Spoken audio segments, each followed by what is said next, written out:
నమస్కారం.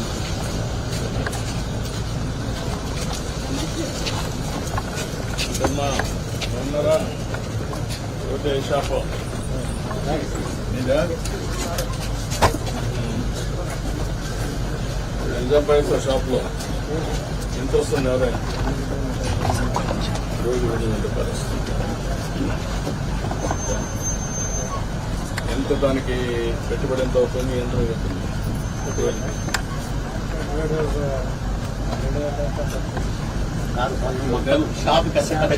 నెలకు నువ్వు ఎంత ఆదాయం వస్తుంది విపరీతం? బైక్ షూస్ వరకు నువ్వే చూసుకుంటా పిల్లలు చూసుకుంటారు. ఎక్కడి నుంచి కొంటారు ఇవన్నీ? ఇప్పుడు ఈ షాపులన్నీ కిరాణా కొట్లన్నీ మనమే మీరే కొన్ని ఏజెన్సీస్ ఉన్నాయి కదా, వాళ్ళ కొరకు చూస్తే ఎంత కాస్ట్ బెనిఫిట్ స్టడీ చేస్తారు. 6% they can save. ఎందుకంటే ఇంకా కొంచెం ఎక్కువ ఆదాయం వచ్చింది.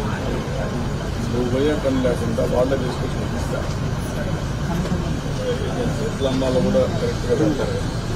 తను పెట్టావు కదా, క్యూఆర్ కోడ్ పెట్టావు కదా, నేను వచ్చేసే కదా టెక్నాలజీ తప్ప డబ్బులు కూడా క్యూఆర్ కోడ్లో పే చేస్తారు. అవునా? అంతే కదా. కాబట్టి ఇంత కూడా సిస్టమ్ వచ్చిన తర్వాత శుభ్రంగా అయిపోతుంది.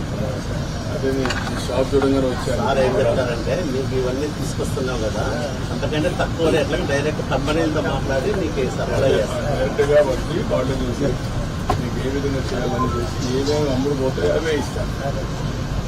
మన వెలుగు మై స్టోర్ స్టార్ట్ చేస్తాం. ఈజీ మార్ట్ వాళ్ళతో మీకు చూసారు మొన్న. ఫ్లిప్కార్ట్ వాళ్ళు కూడా మాట్లాడరా? ఫోటో పెట్టమంటే పార్టీగా సో అది హోమ్లో స్టార్ట్ చేస్తాం సార్. అదే అలాంటి ఏజెన్సీలు పెట్టి ఇక్కడ కూడా రేషన్ లైట్ చేసి దానికి బెనిఫిట్ ఏమన్నా చూసుకున్న తర్వాత వీళ్ళని కూడా చూస్తే అప్పుడు ఈజీ అవుతుంది. ఒకసారి